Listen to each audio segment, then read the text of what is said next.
These are scenes from the movie Beloved, written by Toni Morrison, and it's set in pre-Civil War days about a black woman as a slave and just after slavery in 1873, and the difficult decision she made about her babies. And what she did is somewhat the same question that many black women are facing in 2021.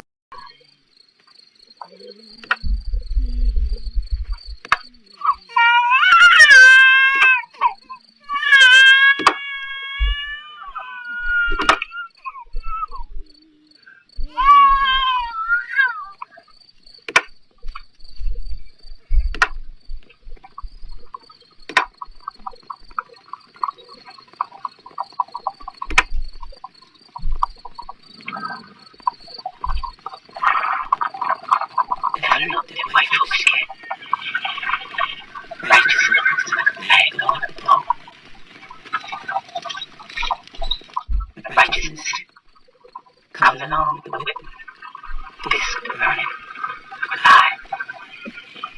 No, what happens to you?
This black woman knew that they were coming for her children, to make them slaves, and she understood that that was not a life she wanted for them.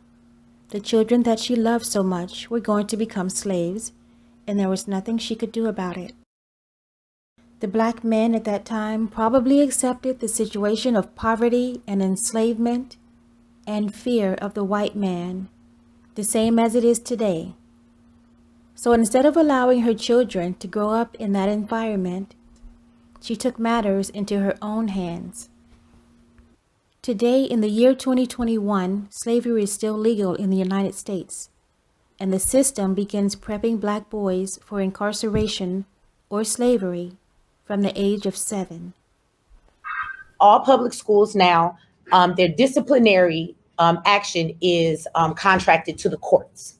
So I don't know, I mean, you have your kids here, but maybe there are people watching online. If your child has ever gotten in trouble, you will find that it's weird today. They will not send you a suspension letter or a, stay after school for detention. They'll actually write your child a ticket. That's what that correction officer that we call a, what's the officer in the school? The safety, the health officer, whatever. He's a corrections officer, okay? And he's in the school and he writes these tickets and then your child ends up in court, right? So what happens is as the school begins to push your black children out, and it is a science to pushing them out, right? When a kid feels that they are not appreciated, that they can never do anything right, when they're constantly in the office, so therefore they're trying to keep up with the work, and you sit them in the office for 2 hours just to tell them, don't do that and go back to class. Now you got 2 more classes you got to make up for. You've missed all the work. You begin to fall behind. Your input is not necessary. We've watched black children time and time again raise their hand and correct these teachers and tell the colonizer, look, that's not correct. You're teaching us history wrong. That's not true. They in school giving them projects and having them pick cotton. You know what I'm saying? To see what it's like. So these are the things going on. And then when the children speak up, they're taught to be quiet. When your child feels they don't have a voice, they're not being encouraged and seeing how intelligent they can be. All that becomes squandered, and they don't feel that they amount to much. And school is a very horrific place. A lot of you may say, my kids enjoy school. Most of you ask your children in a public school, and they will tell you that they don't like going to school. It's not a place they want to be, right? And they go to school every day, and then you find your children skipping school. You're at work. This is how the process works. They're out there in the streets. They hope your children will get caught up in some type of a criminal activity. When that criminal activity does take place because your kids have been pushed out to the streets, they don't do it. That's how this government, that's how everything works. They don't say to your face, go away. They just give you all of the things that put your child in a position. They know how children react that will push them to the streets. So now your son doesn't want to go to school. He's skipping because school is a horrific place to be. He's behind on all his work. He used to be a straight A student. Now he's failing because he's always in the office. If he breathes too hard, nobody hears him when he says he's having an issue with the teacher or anybody else. We don't hear our children because we're working so much. We don't even stop to help them deal with these things. So now I'm not going to school. I'm just going to skip today and hang out with all the other kids in the hood. They steal a car. They do whatever. This is what happens, right? When these things happen, then they take your child in the courtroom and they try your child as an adult. And let me tell you how they do that. They use your child's school record because they are tickets now. Your child has been in my courtroom several times, right? Your child has a ticket for this. Your child has a ticket for that. This is now a criminal issue. And all of your children's tickets, they got to go to court, right?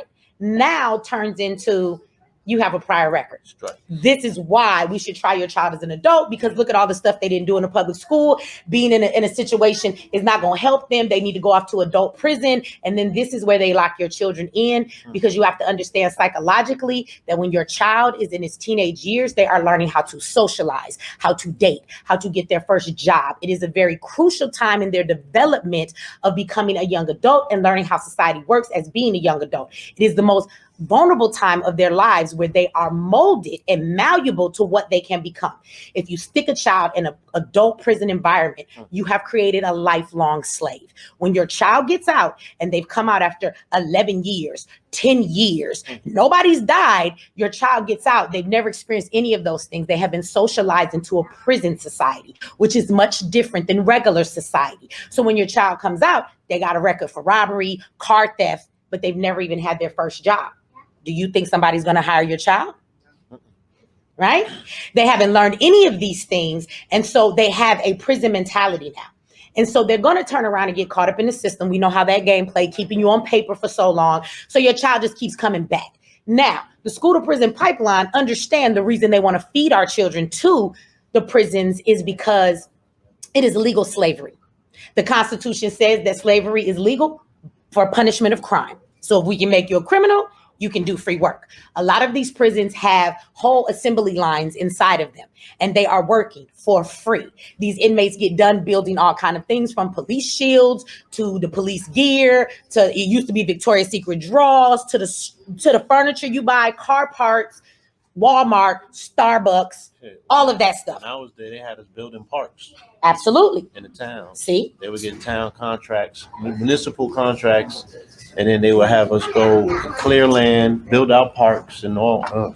Absolutely. So is that not the plantation? Like, wasn't the thing of slavery is that all of that free labor allowed them to capitalize? So understand that prison is getting $1 million contracts to produce all of these products, and they won't even give these inmates enough that they're not indigent when their commissary list comes around. And for those that haven't experienced that, a commissary list is how you order your little ramen noodles, your soap, and your toothbrush to wash your behind in prison. Well, they don't even have enough money. Indigent means you have nothing to buy anything with, so we just gonna give you a little bar of soap, we're gonna give you one roll of toilet paper, we're gonna give you a little tube of toothpaste if they give you that, and this is what they're going to give you to last you for the week. Now, you have worked a full 40-hour job building these $1 million contracts for them with these products, and they're keeping every dollar while they send you back to your cell and give you nothing, right? That is legal slavery today.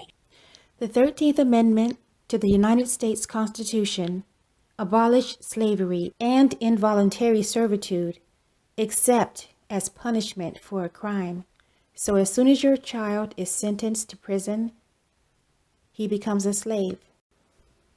And to those who believe they can raise a black child to be an upstanding, law-abiding citizen, The system of white supremacy has a plan for them too. Can I just merge what Uko and Michi were saying?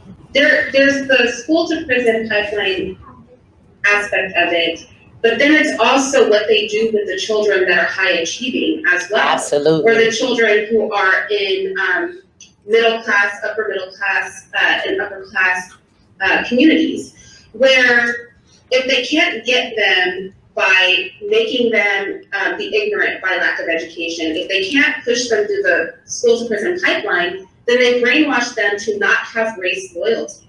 And so what you end up with are, these become our senators, these become our congressmen, these become our Black political leaders, right? These become our newscasters. And they have no race loyalty whatsoever, which brings what Luke said into perspective. To the women who are in opposition to the movement of abortion of Black males, abortion is not a new concept. So where were you 30 years ago, 20 years ago, 10 years ago, when Black women felt they had no other choice but to choose abortion? And that's mainly because they were most likely living in poverty, or they knew they would be raising the child alone, or they didn't want to be tied to an abusive relationship by having a Black man's child. The only difference now is that Black women are banding together for a common goal.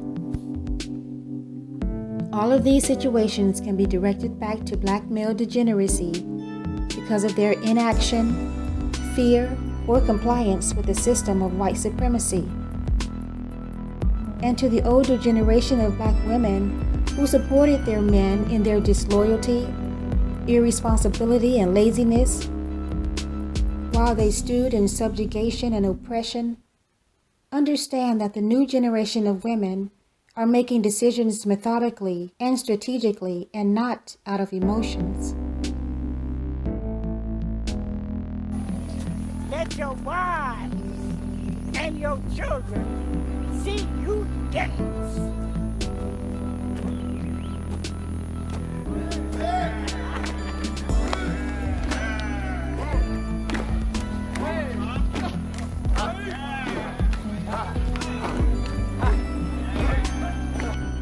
To the mammies in the Black community who are still coddling these Black men, knowing the pain it causes Black women, you are as much the problem as they are.